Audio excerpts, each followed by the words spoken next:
Sanibonani bazalwane, sekuyisonto sekuyileso sikhathi sokuthi uNkulunkulu asiphakele adeke etafuleni. So sizoya ezweni labaNkulunkulu ngathi before siye lapho asiye endumisweni.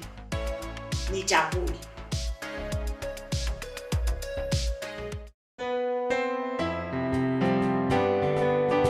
Hallelujah. Asidumise bazalwane uSunday uNkulunkulu fanele udumo ngezikhathi zonke muhle akajiki akaguquki nasempini usayisiphephelo nasempini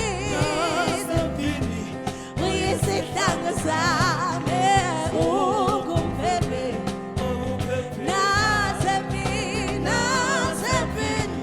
uyisihlangu sami ukumphephela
Hallelujah.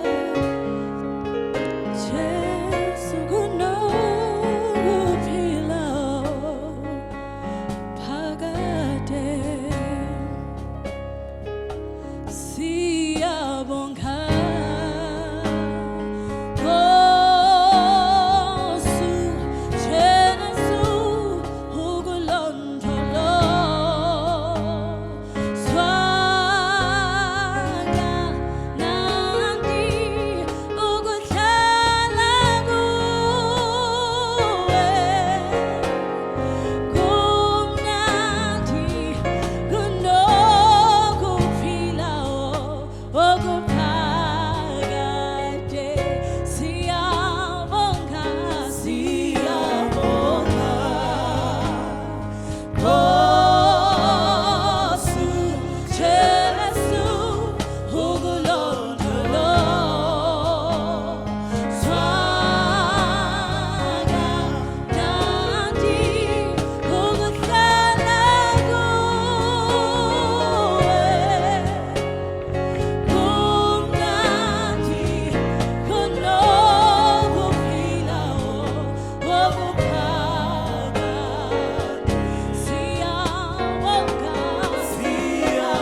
nazi izimemezelo zangaleli viki.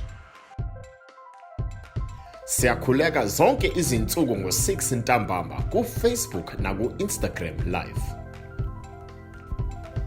Uma ufisa uku-attenda inkonzo ngesonto elizayo, ungakhohlwa ukuregister ngokuthumela i-SMS noma i-WhatsApp kule number ethi 071 630 4488. 071 630 4488.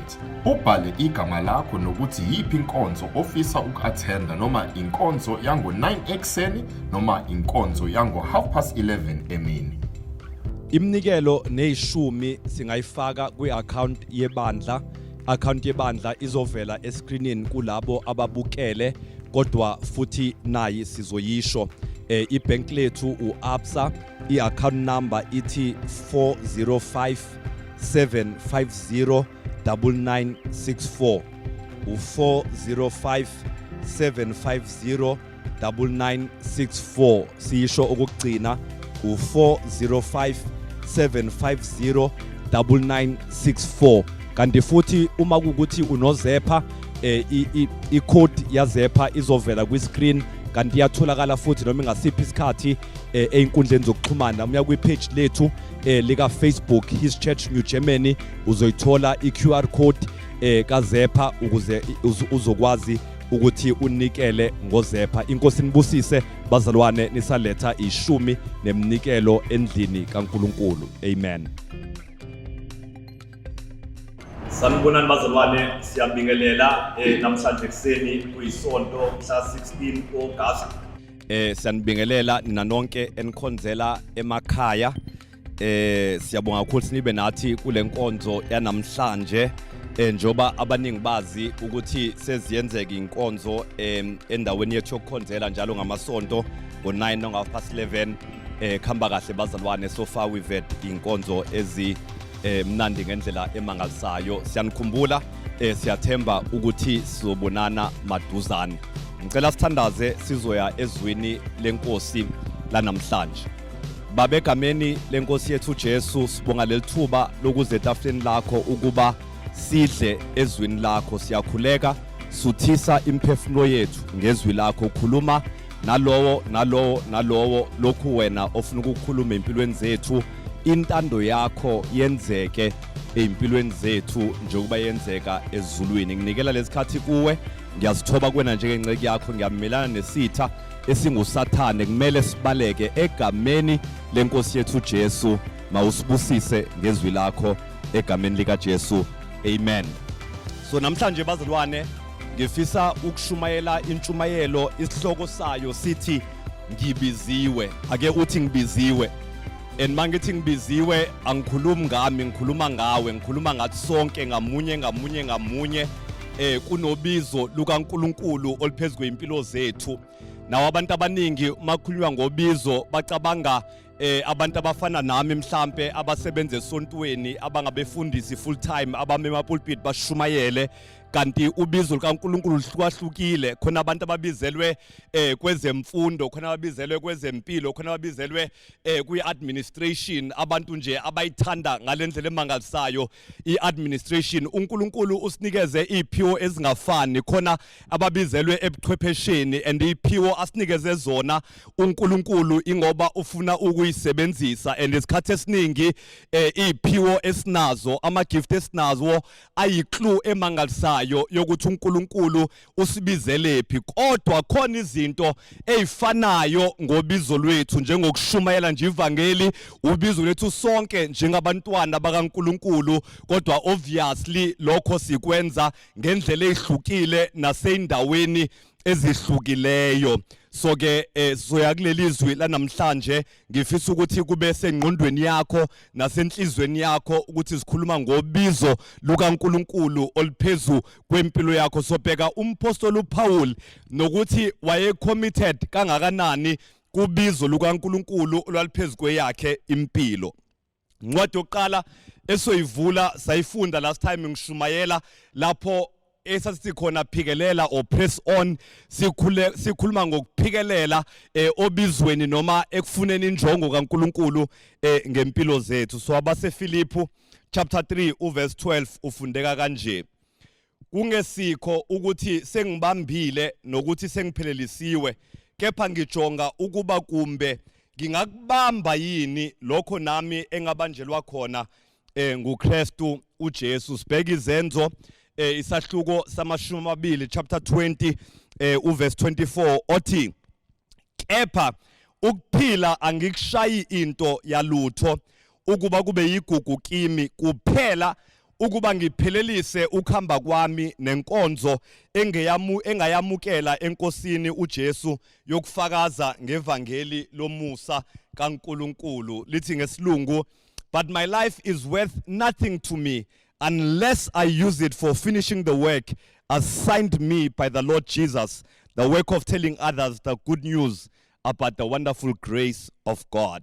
Kokugcina sofunda abase Korinte bokuqala chapter 9 uverse 16 kuya ku19 othi, ngokuba noma ngishumayela ivangeli anginalidumo ngalutho, I cannot boast, ngokuba ngimelwe ukwenza njalo. Uthi I am compelled to preach the gospel, ngokuba maye kumina uma ngingalishumayeli ivangeli. Woe unto me if I do not preach the gospel. Ngokuba uma ngikwenza lokho ngokuzithandela kwami nginomvuzo, kepha uma kungengakho ukuzithandela kwami, khona ke kungumsebenzi engiwuphathisiweyo. Pho uyini umvuzo wami na?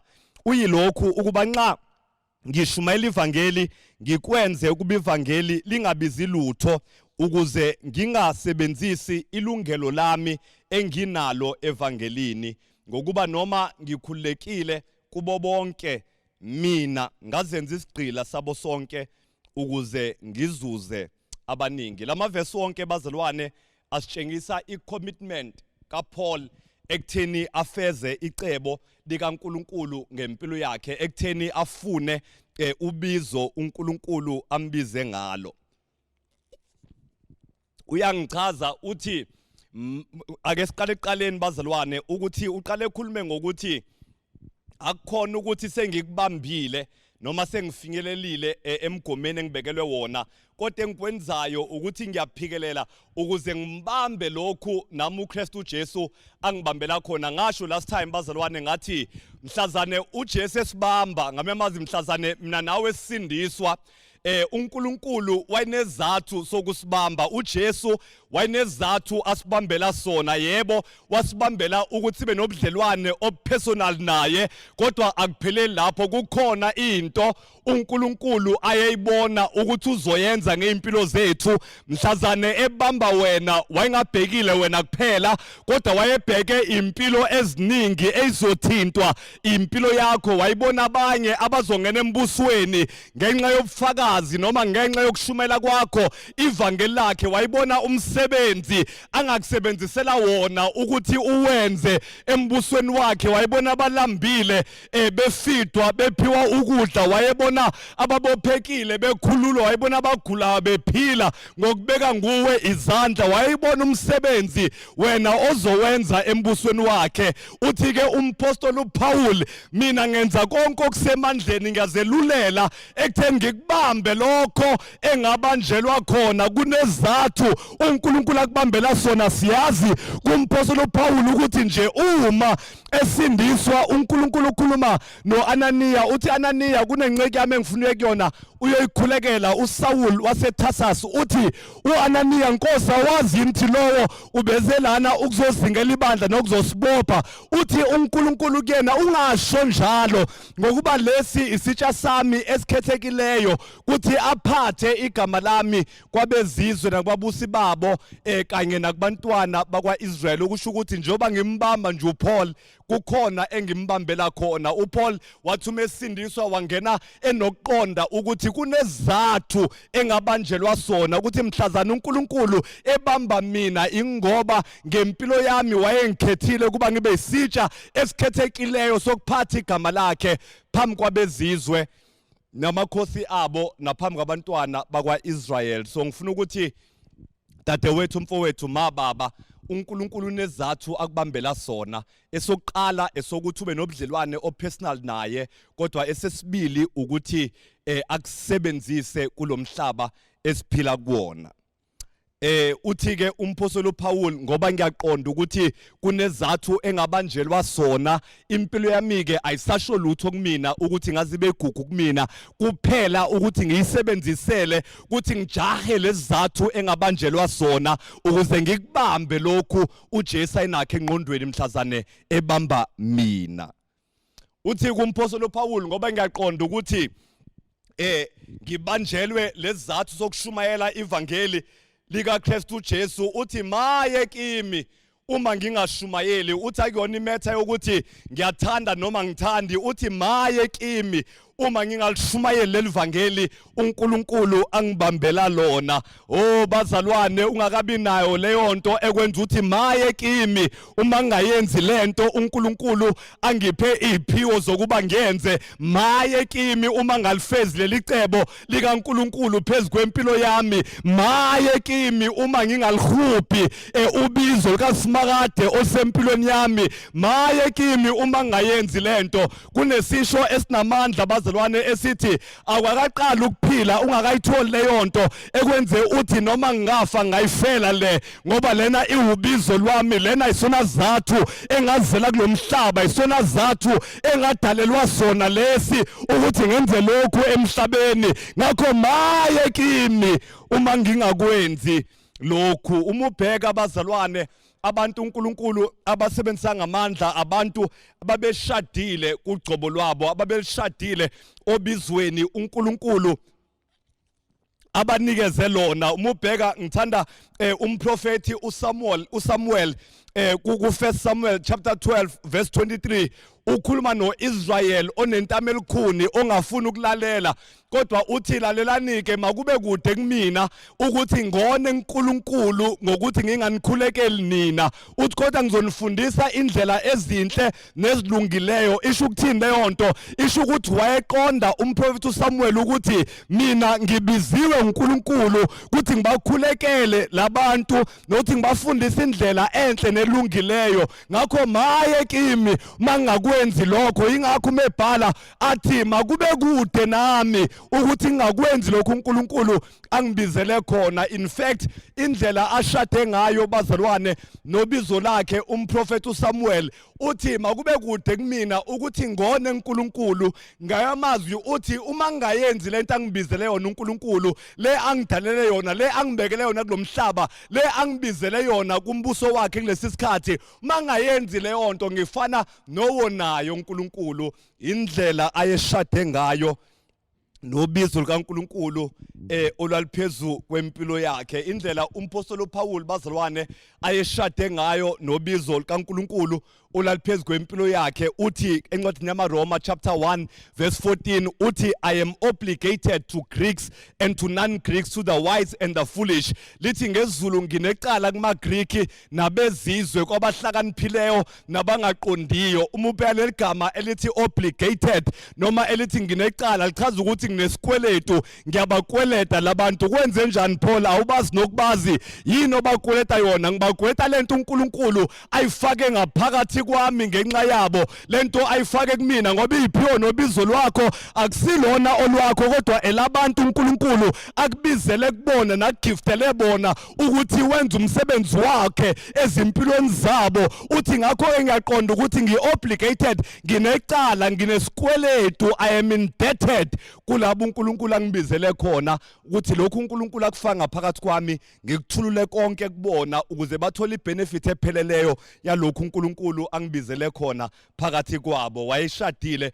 bazalwane necebo likaNkulunkulu phezu kwempilo yakhe. Ngiyayithanda le perspective kaPaul ngoba uthi nginesikweletu kubo. Uthi umpostoli uPaul uthi I am a debtor to them, I am obligated to them. Nginecala, nginesikweletu kubo. Uma uqonda lokho bazalwane, as ekusebenzisa uNkulunkulu awuzikuyiphakamisa kulabo akusebenzisa kubona, ngoba uyaqonda ukuthi kahle hle ngiyanikweleta ngoba kunento yasezulwini evalelwe ngaphakathi kwami okumele ngiyikhiphe phezu kwenu. uNkulunkulu mayifaka kumina wayengayifakeli mina kodwa wayifakela nina. Ngakho ngiyanikweleta ukuthi ngithulule phezu ngempilo zenu lokhu izulu elifuna ukwenza through impilo yami so ngifika kwiposition yokuzithoba humbly phambi kwenu ukuthi ngenze lokho okuyicebo lika Simakade ngayo le impilo yami uthi nginecala noma nginesikweletu kunina ukuthi ngishumayele ivangelikini ngoba ilokhu uNkulunkulu akufake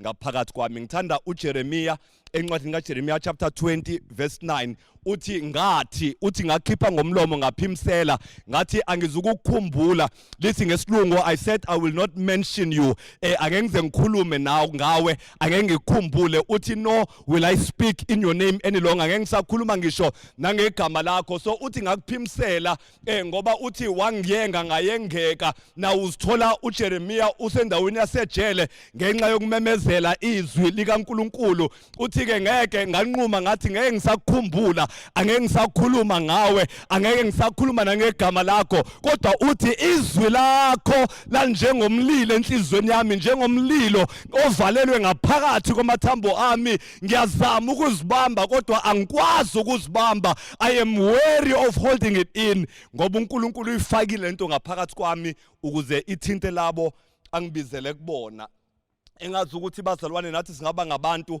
abashade ngalolu hlobo kubizo lukaNkulunkulu phezu kweimpilo zethu uthi umpostoli Paul uthi mina ngikhulekile uthi I'm a free man and I belong to no one uthi ngikhulekile kubo bonke kodwa uthi mina ngazenza isigqila sabo bonke ukuze ngizuze abaningi I cannot boast ngoba ngiqonda nje ukuthi kunento ebekwe kumina yabo bonke labantu so ukuze ngibazuze ngoba ukubazuza ilona cebo laNkulunkulu ngempilo yami mina yize ngikhulekile kodwa out of my own free will ngokuyikhethela mina ngizosithoba ngizenza isigqila kubona bonke ukuze bazuzwe ngoba ngishadile nokuthi icebo likaSimakade lifezeke phezu kwempilo yami oh haleluya bazalwane so indlela ke umpostoli Paul ayeshade ngayo bazalwane nobizo likaNkulunkulu olwaliphezu kwempilo yakhe yingakho waba umuntu olifezayo icebo kaNkulunkulu ngempilo yakhe ngoba ayikona into yenzeka ngephutha abazalwane into omele uyilangazelele uyihube ukuthi lifezeke icebo likaSimakade phezu kwempilo yakho uthi ke umpostoli Paul uthi uma ngikwenza lokhu uma ngikwenza ngokuzikhethela nginomvuzo kodwa uthi mina ngisikhetheli uthi I am compelled uthi kumele ngikwenze kumele ngishumayele maye kimi uma ngalishumayela ivangeli uma ngalifeza icebo likaNkulunkulu ngempilo yami uthi kuyinika umvuzo wami ukuthi ngilenze libe mahala leli vangeli uthini umpostoli Paul kahle hle akukhona ukuthi umpostoli Paul wayengawamukela umnikelo noma abazalwane babengamsupport siyazi ukuthi kakhulukazi ibandla laseMacedonia uma ufunda baseFilipi chapter 4 ufunde u1 2 Corinthians chapter 8 uzobona ukuthi ibandla laseMacedonia iFilipi eseMacedonia nayo kwakuyibandla lalimnakekela financially ngisho eshumayela kwezinye izindawo lalimnakekela eseThessalonica siyazi ukuthi amthumelela usizo even eseKorinte siyazi lamthumelela usizo financially kodwa into ayishoyo ukuthi lento iwubizo yami ngiwilling ukuyenza ngaphandle kokukhokhelwa angidingi reward uma wena ngosuku lokuqala wenza lento uNkulunkulu othi ukubizele lona ujahe ukuthi ngifuna ukubona imali mhlambe akakabi ubizo lwakho cela ukutshela uma kuvutha ubizo ngaphakathi kwakho awubuza ukuthi imalini awubuza ukuthi mina ngizotholani ngoba usuku ufuna ukukhipha lento uNkulunkulu ayifakile ngaphakathi kwakho so ubizo lwakho into osuke uwilling ukuyenza mahala kodwa uNkulunkulu ngokwacebo lakhe isikhathi esiningi uzokwenza ukuthi isinkwa sakho siqhamuke kulokho okuubizo lwempilo yakho so bazalwane kunamandla ukuba nenjongo nokuphila ngokobizo lukaNkulunkulu uyazi ukuthi ubizo lukaNkulunkulu sometimes ubanjwa ilona ukuthi noma isitha sikulinga noma khona izinto ezikubiza ngakwa left nakwa right kodwa ubanjwe ubizo ucabangele ukuthi kodwa labantu uNkulunkulu angibizele bona uma ngase godluke mina bona bayoba yini kunezinto ophepha kuzona ngoba nje ukhumbula ubizo lithi iBhayibheli lapho kungekho khona iProphetic insight ukuthi mina ngiya imvelaphi the people cast off restraint abantu baye bakususa ukuzithiba ngesinye isikhathi usithibela ungasayithibeli ngisho nawe kodwa usuyithibela ukuthi kunabantu engibizelwe kubo kunecebo likaNkulunkulu phezulu kwempilo yami ngakho angikwazi ukudayisa ngalento uNkulunkulu ayibekileyo kimi ubizo luzokwenza ukuthi uhambe endleleni izokusiza ngesinye isikhathi ngisho kuphela amandla kodwa ukhumbule ukuthi uNkulunkulu ukubizile and unesizathu akubizele sona. And ubizo bazalwane akuyona into ilandela ngoba nakho kulula noma nakho ikhathi ivuma yingakho lithi iBhayibheli shumayela kuyisikhathi noma ngasona ngoba ubizo lwakho into yenza sivuma isikhathi uyenze singavumi isikhathi abanye nje bangamangala ukuthi awumondli awuyiboni yini icrisis esikuyo wakhuluma ngobizo ngifuna ukuthi ubizo alibheki icrisis kahle hle ngesinye isikhathi ubizo lukhanya ngamandla ezikhathini zama crisis ngakho kumele sibe ngabantu abafuna ubizo kaNkulunkulu ubungozi bazalwane ukuthi uma sesikhathini esinzima sikhohlwe ukuthi singababiziweyo bese sibheka nje ukuyinakekela mina me myself and I ukuthi uma ku right mina sikhohlwe ubizo esibizelwe lona umfowethu engimlamayo ungumhlengikazi unesi kunento ke akayibhala WhatsApp wakhe eyangihlekisa kakhulu wayebhale ukuthi ubunesi noma ubuhlengikazi ngicela ukusho ngesilungu wayethi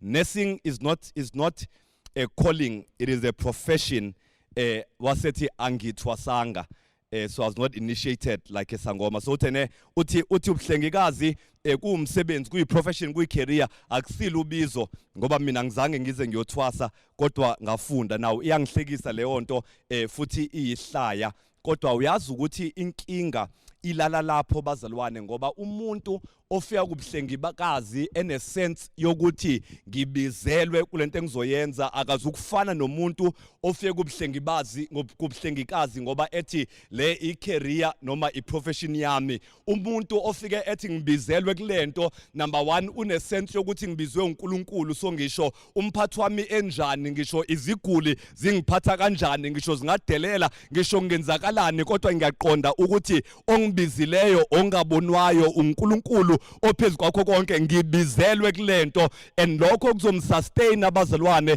kuzomenza ukuthi ahlale esebenza ngokuzikhandla nokuzinikela ngoba uyazi ukuthi amsebenzelayo uNkulunkulu ombizileyo akasebenzeli abantu kunamandla abazalwane ukuthi ube nesense yokuthi ngibiziwe lento engiyenzayo ngibizwe uNkulunkulu ukuthi ngiyenze into eshoda ngayo bazalwane eNingizimu Afrika abantu ababiziweyo yingakho ufika umuntu okumsebenzi wakhe ukukusiza kube sengathi uyamhlukumeza ngokuthi akubhalise iID umsebenzi wakhe wayefuna umsebenzi waqashwa kwa Home Affairs kodwa ngoba ufike khona ngesense yokuthi profession yami le akaqonda ukuthi nginobizo lokusiza abantu kube sengathi hlukumeza kodwa kahle hle lento ayenzayo imsebenzi wakhe uyayiholela ngoba ayikho isense yokuthi ngibizelwe la ukuthi ngizosiza abantu uma ngikhuluma noma wami owayengumhlengikazi eminyakeni eminingi edlulileyo uthi uma ngaleza ikhathi ubuhlengikazi kwakubizo kwangayi noma ubani ngoba kwakubizo lokuya ekutheni ube ngumhlengikazi ngakho bazalwane inamandla lento yokuthi sibe nesense yokubizwa empilweni zethu yenza ukuthi kuhluke ngisho indlela esiseva ngayo noma indlela esisebenza ngayo phakathi kwabantu nawu mehluko bazalwane iprofession yami necareer yami imayelana nami kodwa ubizo lumayelana noNkulunkulu nabantu engibizelwe ukuzobaseva yabona unesi ongena kwinursing ngezathu sobizo akafiki ezicabanga yena kakhulu kodwa ufika ecabanga abagulayo nabalimele labo okumele ukuthi abe ngumhlengikazi kubona ukuthi ngingabaseva kanjani so akazile lana ukuthi ayiseve yena nje qha kodwa uze lana ngokuqonda ukuthi kunabantu engibazele ukuthi ngizobaseva ngalesiphiwo uNkulunkulu anginikeze sona so ubizo lami lumayelana noNkulunkulu nabanye uma nje kusama nami kuphela akakabi ubizo lolo bazalwane nawu kunensizwa engake ngahlangana nayo mangihlanayo lo mfethu wayiqeda umatric njoba ke eqeda umatric kwakumele ahambe ayofunda einkundleni eziphakemeyo zemfundo ephase kahle umatric ngithe uma ngikhuluma naye ngathi mina hayi ngeke uma ngibona isitifiketi sakhe sakwa matric ngathi mina hayi ngeke akumele wena uyoba ngumhlengazi kumele uyoba udokotela wathi yena but Mondli ngifuna ukuba ngumhlengazi namhlanje umhlengazi omangalisayo esibhedlela leso asebenza kusona uyabona mina ngangikhuluma naye ngicabanga ngemali ngokuthi udokotela uhola imali enkulu kunomhlengazi kodwa yena wayekhuluma nami ecabanga ubizo wase yangilandisa ethi Mondli lento iubizo kumina ngiyibone ngokuthi uma kungigulelwa uma ekhaya egula esembhedeni engakwazi ukuzenzela lutho kwamele mina nginakekele uma wami ngale ngathi nakele uma wami kwangena uthando lobuhlengazi ngoba umehluko phakathi kwadokotela nonesi udokotela uyawatreata ama patient kodwa ufika akhulume nawo awaxilonge awatreate into enhle ngendlela emangalisayo khona ababizelwe ubudokotela kodwa umhlengazi uyena unakekela umuntu anakekela isiguli size sifike empilweni yaso uthi yena ubizo phezulu kwempilo yami lokho ngoba ngale ngathi ngikwenza kuma ngathola ukuthi ngine grace nginomusa wokwenza lento ngathanda ukuyenza ngabona ukuthi nginesiphiwo sokuyenza nokuthi lokho kungubizo lwami njoba ngisho namhlanje ungumhlengikazi omangalisayo bazalwane ngoba kubalekile ukukhupha ubizo nokukhupha iphi uNkulunkulu akuneze zona kunokukhupha imali mina ngangicabanga imali kodwa yena wayicabanga ubizo uyabona ukuthi ngesinye isikhathi ubizo lethu lugqama ngezikhathi enzima ubizo lomfethu lagqama kuyena ngesikhathi engisho ukuthi sasinzima sibhlungu kuyena enesawuma wakhe kodwa kwaba khona into evilayo kuyena hey uNkulunkulu bazalwane ubizo uliveza ngendlela ehlukene kunobaba ekade ngizwa ngaye uyena ubizo lakhe walithola ngendlela emangalisayo walithola elalele emsakazweni wathi driver nje edlala iradio kwangena indaba zakhuluma ngengane intombazane ekhulelwe ineminyaka emincane kakhulu saba ngisho ukisho leminyaka kodwa iminyaka emincane kakhulu not even a teenager ingane encane wathi umeyizwa lento and ngisho leyo nto emsakazweni yaziwa abantu abayigi kodwa kuyena uNkulunkulu wayefuna ukuqala uhambo lobizo empilweni yakhe namhlanje une organization bazalwane esiza abantwana abangaphezulu kwa 200,000 ukuthi bangaweli ezintweni ezifana lezo ngoba uNkulunkulu ngalento nje ayizwayo wavele wenza waba nosizi yababhlungu kuyena lento kwase kuvuka ubizo lakhe ahamba kulona namhlanje ngoba uNkulunkulu ubizo bazalwane uliveza ngendlela ezihlukahlukene mlalela uNkulunkulu ukuthi uthini kuwena ukuze uhambe obizweni lakho ngasho ngaleli sonto ukuthi ungazazi ukuthi luyini ubizo lwakho mfuna uNkulunkulu umbuze cela umfune ungqongqoze uNkulunkulu uzokubonisa ukuthi luyini ubizo lakhe phezulu kwempilo yakho. So ke abantu ababiziwe mhlambe kulolu cansi abantu ababiziwe abefundisi siyabona nabahlengikazi mhlambe no teacher kodwa bazalwane uNkulunkulu usithumele kona wonke amasifears akhona yonke into esemthethweni nenhle neyakho umphakathi uNkulunkulu uyasifuna khona uhulumeni usifuna sibe khona kwezempilo usidinga sikhona njengabantwana baNkulunkulu kwezobuchwepheshe usifuna phakathi kwi-arts ko-drama usidinga khona ngoba kumele sambise ukukhanya kwethu thina singukukhanya kwezwe bazalwane singusawoti womhlaba uNkulunkulu ufuna singene kona wonke lama spheres ingakho esiphe iphiwo enjalo kuze sambise umbuso wakhe kulezo ndawo. Now sesishilo ukuthi ubizo lumala noNkulunkulu nabanye ngakho uma usiphila nje wena ngifuna ukutshela ukuthi impilo ephilayo incane kakhulu kunempilo uNkulunkulu akubekele yona.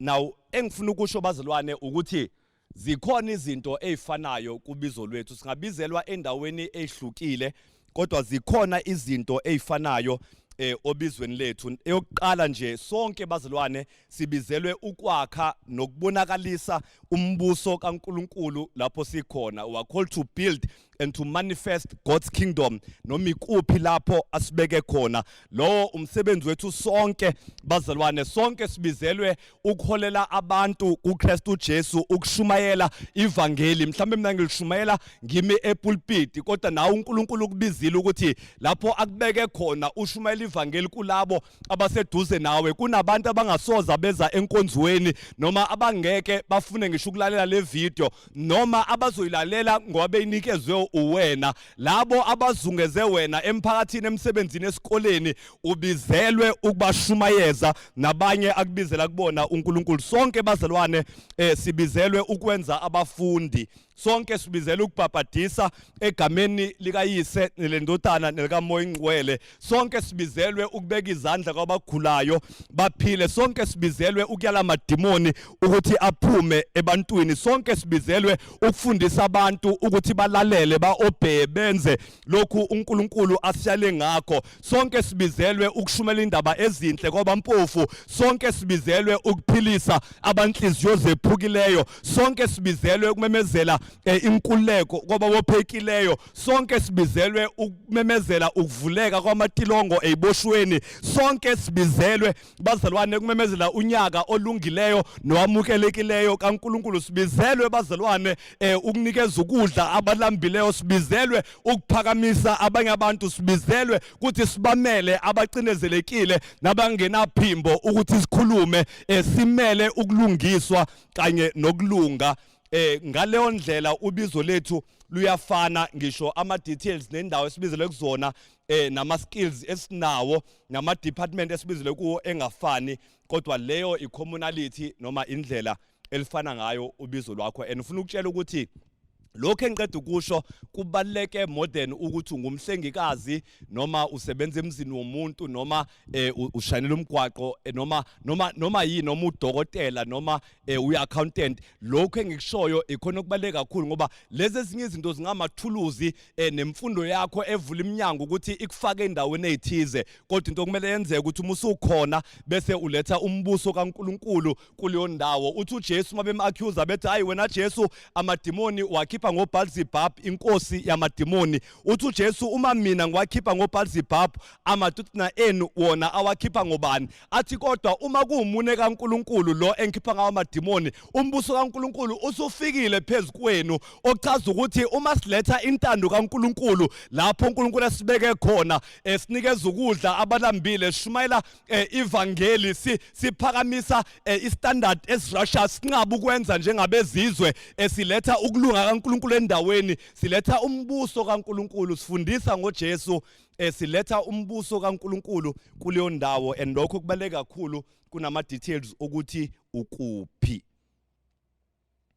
Njoba sengishilo ukuthi ipho zakho nazo nama experiences akho ngesinye isikhathi akunikeza ama-clue amangalisayo ukuthi luyini ubizo kaNkulunkulu ngempilo yakho. Nabo ubungozi bazalwane engifisa ukudlula kukhona, engifisa sikuqaphele ukuthi ngesinye isikhathi singena obizweni siqonda ukuthi Ngibiziwe uNkulunkulu ukuthi ngenze lokho, kodwa sithi uma singena, ngenze example nje, ungena kubuhlengikazi noma sithi kubuthishela, kade ngikhuluma ngobuhlengikazi, ungena kubuthishela, uma ungena uyazi Ngibiziwe, ucabanga ukuthi kambe lesizukulwane esilandelayo ngingasi-equipha kanjani, ngisi-empowerishe kanjani ukuthi sifeze icebo kaNkulunkulu phezu kwempilo zabo. Ungena unomqondo wobizo, kodwa uthi uma ufika ingane ezikudelelayo nezikuphendulayo, ungabizwa nazonke izilalelayo, zikuphoxe no principal mhlamba akakuphethe kahle, uzugcina usukhohliwe ukuthi ngifike ngobizo. Ubizo lakho liguquke libe yiprofession noma icareer, gcine nje kuyijob, umsebenzi lapho engiyakhona ngigoduke entambama. Kumele bazalwane hleze siyibheka ukuthi ngabe ngisasendaweni okuyiyona yini, lokhu engikwenzayo ngisakwenza ngezathu nangenhliziyo eright na. Uyazi ukuthi ngisho even as umfundisi ushumayela, ungame epulpiti ushumayele, ungasashumeli ngenhliziyo eright, ungasashumeli ngoba kuubizo kaNkulunkulu phezu kwempilo yakho, kodwa nje sekumsebenzi njengeminye imisebenzi. So sonke bazalwane kumele sihlale siyibheke inhliziyo yethu ukuthi ngabe isasendaweni eright yini na. Now khona abantu engikhuluma nabo abangathi mina lento engiyenzayo ayiyona, angikholwa ukuthi iwubizo likaNkuluNkulu ngempilo yami. So lokho engikwenzayo angiphili ubizo lukaNkuluNkulu ngempilo yami. Ngicela ukusho into ezimbalwa kuwena umusho kanjalo. Number 1, ngicela ukusho lokhu ukuthi akusiwo wonke umuntu vocationally ngokomsebenzi awusebenzayo osebenza fully kulento uNkulunkulu ambizele yona, kodwa still usangakwazi ukuthi ngesikhathi sakho extra ufeze icebo kaNkulunkulu. Ngesinye isikhathi lento yenza part time noma uvolunteer ngoba iwubizo lwakho. Ngesinye isikhathi ikwazi ukukhula izudlula umsebenzi, uzushiya umsebenzi umuvele ngalana, kodwa akusiyo wonke umuntu ogcina vocationally esebenza ngokwebizo lakho, kodwa yize kunjalo sonke kumele sihube ubizo kaNkulunkulu phezu kwempilo zethu.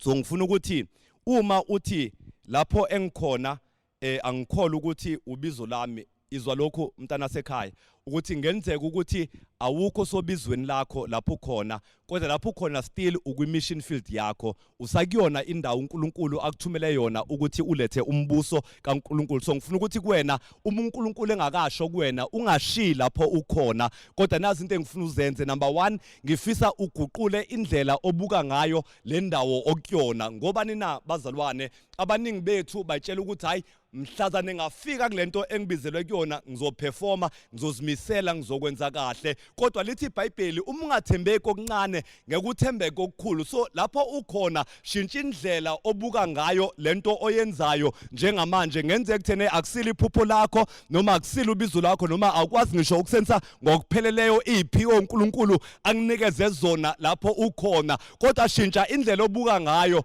ngoba lithi iBhayibheli noma yini whatsoever oyenzayo yenze engathi usebenzela uNkulunkulu noma uJesu Kristu hayi abantu. Do it as a service unto the Lord and not unto men. Uthi ngoba wena unefa as a reward, unefa njengomvuzo elivela kuKristu Jesu, inkosi uKristu Jesu oyisebenzelayo hayi abantu. So shintsha indlela obheka ngayo kuthi yize ngingekho lapho engifitha khona khaqa noma lapho engikholwa ukuthi ubizo likaNkulunkulu ngempilo yami njengamanje, kodwa ngizoqonda ukuthi yize ngila number 1 i-mission field yami, number 2 njengamanje njengoba ngikule ndawo angisebenzeli abantu kodwa ngisebenzela uNkulunkulu, ngakho I will give it my best. Ngoba bazalwane sometimes lento okuyona i-test yalokho okulandelayo, uma uhluleka kule okuyona uzongafingeleli lapho ofuna ukuya khona. So konke sikwenzayo njengabantwana baNkulunkulu sikwenza engathi senzela inkosi. Kumele ngabe kuba khona umehluko bazalwane makufika umuntu lapho okusebenza khona wena ekholwa noma engakholwa, kumele abone ikhonto ehlukile ngawe, indlela omseva ngayo, ngoba uyaqonda ukuthi angisebenzeli nje ubasi wami kodwa ngisebenzela uJesu Kristu and ubizo lwami lolu njengamanje, ngakho ngibizelwe ukubaseva labantu hayi ukuthi ngizenze inkosi phezu kwabo. Number 2, so number 1 shintsha indlela obuka ngayo. Number 2, njengoba ngisho ukuthi ngenzeka kuthe awukho sobizweni lakho, kodwa I guarantee you ukuthi lapho ukhona i-mission field uNkulunkulu ufuna le ndawo uyibuke njenge-mission field ngendawo yakho yokusebenzela. Ngakho akha umanifeste ubonakalise umbuso kaNkulunkulu lapho ukhona,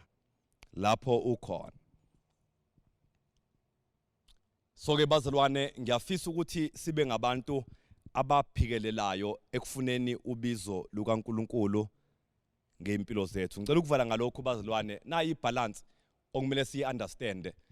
Lezi zinto engikhuluma ngazo eziwubizo noma ubufundisi noma ubuhlengikazi noma whatever it is lapho bizelwe khona, msenza ku non-profit sector, ufuna ukusiza abantu aba-human trafficked noma yini uNkulunkulu akubizele yona ukuthi uyenze bazalwane, even call to administration or call to accounting, nalokho kubalekile, nalokho kuyi-gift and kuyisiphiwo nakho, noma yini uNkulunkulu akubizele yona. Lento engikhuluma ngazo qonda ukuthi lolo ubizo lakho lwesibili.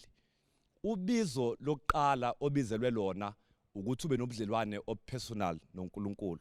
Before ubizelwe ekutheni wenze okuthize, ubizelwe ekutheni ube ngumntwana kaNkulunkulu, ukuthi ube ngumuntu onobudlelwane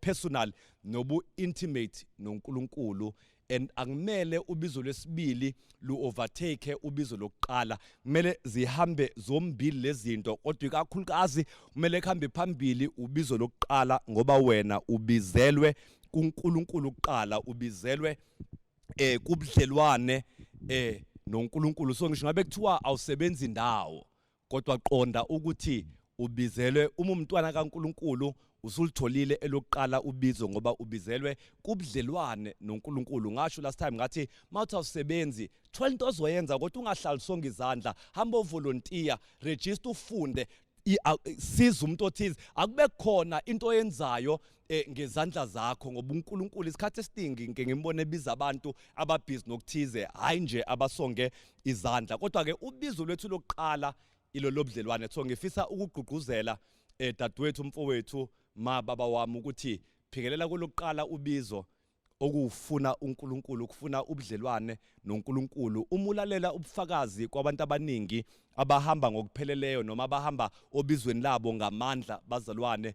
Umubalelisisa kahle uzoza ukuthi abafikanga lapho ngoba baba ne 5-year or 10-year plan ezobafikisa lapho, kodwa bathi it's almost like we stumbled into it, noma sayithola sesikhona thina into sasiyenzile nje ukuthi sasibheke kuyena osibizileyo, sibheke ubizo lokuqala okubudlelwane noNkulunkulu. Umethi asithathe left sithathe left, umethi asithathe right sithathe right, step by step, ngoba isikhathi esiningi bazalwane akalivezi lonke icebo lakho uNkulunkulu, kodwa usuku nosuku. Ingakho ethi noma sikhuleka sothi usiphe namuhla isinkwa sethu semihla ngemihla. Abanye bethu bafuna ibheka kuze sibe nesecurity yokwazi ukuthi nginesinkwa imihla yonke yokuphila kwami, kodwa uthi uNkulunkulu ngifuna ungithembe usuku nosuku, ngifuna ungitruste for air namhlanje, directions namhlanje kumele uthathe left noma kulomzuzu kumele wenze njani. So bazokutshela abantu abaningi ukuthi ngangaqondile, ngangaplananga ukuthi ngifike la, kodwa mina ngangibheke yena, ngalenkathi ngilandela yena ngasithola sengekule ndawo ngoba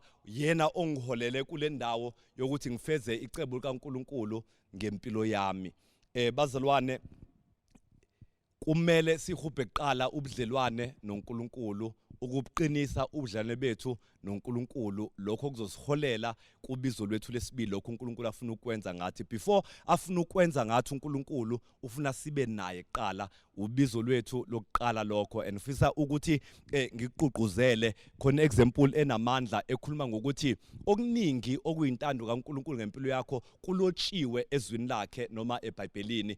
Kukhona ezwini lakhe ungakuthola, bese kuba khona okuncane ongalotshiwe ngama details nje Mondli wenza ushada noThobani ngonyaka 2012 zoba umfundisi eChurch, akulotshiwe lokho. Kodwa ithi le ndaba bazalwane, abaningi bethu bafuna lokho ongalotshiwe ukuthi inkosi ngizoshada nobani, ngizoshada nini, ngizosebenzaphi, ngizokwenzani, kodwa bebengakwenzi lokho kulotshiweyo. Uthi uNkulunkulu akunake lokho kulotshiwe okusezwini lakhe, ngalenkathi umlandela yena, ufuna ubudlelwane naye and wenza konke okusemandleni. Akekho perfect, sonke siyaqhuzuka lapho esiqhuzuka khona, kodwa ngalenkathi ngenhliziyo nangempilo yami yonke ngifuna ukwenza intando kaNkulunkulu le revealed noma embuliwe ezwini lakhe, ilapho uNkulunkulu engiholela khona nakulokhu ongabhaliwe kwacaca eBhayibhelini lakhe okuma specifics empilo yami ukuthi ngiyaphi. So ngathi sihubha ubudlelwane noNkulunkulu nentando kaNkulunkulu eyambuliweyo. uNkulunkulu usiholela kule ntando yakhe esingenayo ishoyayo engama details a unique empilo zethu ukuthi thina sifitha kuphi, uzokwenzani nathi ngathi. So ke bazalwane, I hope lelizwi libe isibusiso kunina. Ngiyazi uNkulunkulu kunabantu akhuluma kubona specifically ngalelizwi. uNkulunkulu ushintsha imessage yami ngo last minute, wathi ngishumele lelizwi, ngilishumayele last Sunday enkonzweni sihlangene, and I've had great testimonies. Abantu bebuya kumina bengitshela bethe uNkulunkulu bekhuluma nami. Ngiyazi namanje ukuthi laba abalalele kukhona uNkulunkulu akhuluma nabo, ukhuluma nathi sonke, kodwa khona abantu akhuluma nabo specifically. Izwa ukuthi uthini uNkulunkulu, umlalele enobey him. Ngicela ukunibusisa nonke bazalwane babegameni lenkosi yethu Jesu. Naba abantwana bakho ngiyabakhulekela ngamunye ngamunye. Baba, ngiyakhuleka egameni lika Jesu ukuthi vusa isensi yobizo kuleyo naleyo mpilo. Labo abathi inkosi angazi mina ukuthi luyini ubizo lwakho angakadiscover ngisho iphiwo zakho empilweni yami baba bambulele egameni lenkosi yethu uJesu ubaholele ecebeni lakho nasobizweni lakho nasenjongweni yakho ngeimpilo zabo egameni lenkosi yethu uJesu labo baba abake baliqonda ubizo oliphezulu kwabo kodwa ngokuhamba kwesikhathi baphelwa amandla badikibala bahlehlela ngemuva baba ngiyakhuleka egameni lika Jesu bavuselele even right now moya oyingcwele lapho bekhona vuselela lento ivuthe ibe ngumlilo njengoJeremiah phakathi kwabo enhlizweni zabo njengomlilo ovalele emathanjeni abo lento babizele kuyo mabe ngumlilo ozovutha kosenamandla onke ngaphakathi kwabo ngiyakhuleka kuphezulu kwabo bonke uNkulunkulu ongcwele kuthi be yilabo abahupha ngakho konke esinakho nesiyikho icebo lakho ngeimpilo zethu sisho njengompostoli uPaul ukuthi impilo yethu asisha into yalutho kuthi be igugu kithi kuphela kuthi sibambe lokhu wena osibambela khona noma sisebenzisa impilo yethu ukufeza icebo lakho nobizo lwakho phezulu kwempilo zethu ngikhulela baba ipassion umfutho omusha kena wonke umuntu obukayo nolalele njengamanje egameni lenkosi yethu uJesu ngiyamelana nobuntukuntuku ngiyamelana nemediocrity ngiyamelana enophathi nendawo ngikhulekela baba ukuthi abantwana bakho bavuthe inkosi namandla onke bavuthele wena nombuso wakho egameni lenkosi yethu uJesu bonke asebebanda bonke abantukuntuku ngikhulekela umlilo kaMoya Ingcwele even njengamanje ukuthi ubathinte inkosi namandla onke baba ubokhele ukuthi bavuthele umbuso wakho baba ngiyababusisa abantwana bakho. The Lord bless you and keep you. The Lord cause his face to shine upon you and be gracious unto you. The Lord turn his face toward you and give you peace in Jesus mighty name. Amen. Phamba ngintetele bazalwane ngicela ukukhuleka nalowo nje othi angikaze mfundisi ngimamukele uJesu ukuthi abe inkosi nomsindisi wempilo yami kepha namhlanje ngifisa ukunikela impilo yami kuJesu ukuze ufeze icebo nenjongo nobizo kaNkulunkulu phezulu kwempilo yakho kubiza ukuthi uqale impilo yakho uyisubmit enkosini uJesu umamukele njengenkosi nomsindisi. Muamukela uJesu ubuyisela kubudlelwane noBaba ziyahlanzwa izono zakho zithwale uJesu esiphambanweni njoba afa efela izono zethu kodwa akukho automatic ukuthi ayithwala izono zakho uyithwala uma wena uvuma umamukela ucela intethelelo uzinikela kuye ngempilo yakho yonke bese eyazithwala wena ube nobudlelwano noNkulunkulu bese uNkulunkulu yakwazi ukuthi asebenze empilweni yakho nangempilo yakho. Uma kuwena othi mfundisi angikaze ngimamukela uJesu noma ngangamamukela ngidinga uyibuyisela ngiyacela ukukhuleke kanye nami makhona abazalwane nabo bazokulekelela bakhuleke nawe noma uwedwa kodwa ungawukhuleka lo mkhuleko uthi uNkulunkulu Baba ngiyabonga kakhulu ngoJesu indodana yakho owayidela ukuthi ifele mina. Ngiyavuma ukuthi ngingumoni kepha namhlanje ngiyaphenduka. Cela ungithethelele zonke izono neziphambeko zami. Cela ungihlanze ungihlambulule kukhona konke ungalungi. Ngiyakholwa enhlizweni yami ukuthi uJesu wangifela wamvusa ngosuku lwesithathu. Ngiyayivula inhliziyo yami ngiyambiza uJesu ngiyaconfessa ngomlomo wami ukuthi wena Jesu inkosi ngena enhlizweni yami ubuse boNkulunkulu wempilo yami. Baba ngiyabonga ngokwezwi lakho njengamanje sengumntwana kaNkulunkulu sengizelwe kabusha sengisindisiwe zonke izono zami seyithethelelwe amagama ami abhaliwe encwadini yakho yokuphila egameni lenkosi yethu Jesu.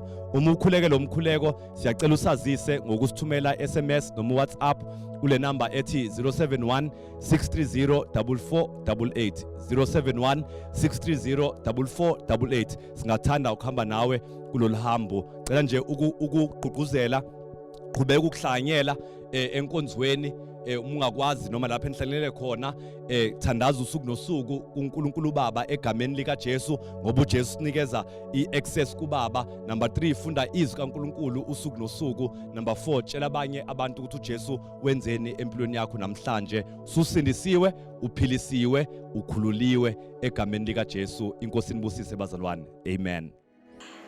Siyabonga kakhulu bazalwane ukuthi nibe nathi ngaleli sonto. Siyathemba ukuthi uNkulunkulu ukhulumile empilweni zenu, wakhulumisana neimpilo zenu. Nibe nosuku oluhle, niphephe, siyanithanda kakhulu, siyanikhumbula futhi sobonana ngesonto elizayo.